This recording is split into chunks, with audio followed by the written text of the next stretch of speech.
குட்டீஸோட ஃபேவரட்டான டீ கடை ஸ்நாக்ஸ் மெது பகோடா பண்ண போகிறோம். 1 கப் பொடியாக நறுக்கின பெரிய வெங்காயம், அதே கப்பில் 3/4 கப் அளவுக்கு கடலை மாவு,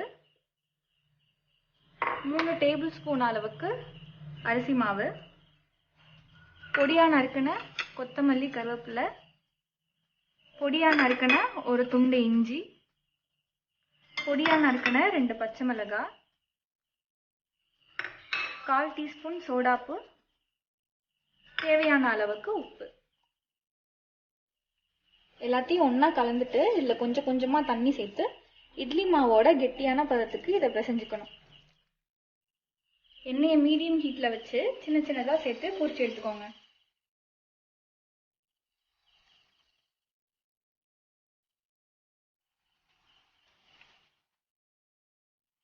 எல்லாம் கோல்டன் ப்ரௌன் கலர் ஆனதுக்கப்புறமா இதை அடுப்புலேருந்து எடுத்துடலாம்.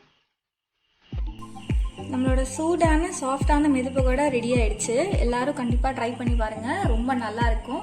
மறக்காமல் நம்ம சேனலை சப்ஸ்கிரைப் பண்ணிவிடுங்க. இந்த வீடியோ பிடிச்சிருந்துச்சுன்னா ஒரு லைக் கொடுத்துருங்க.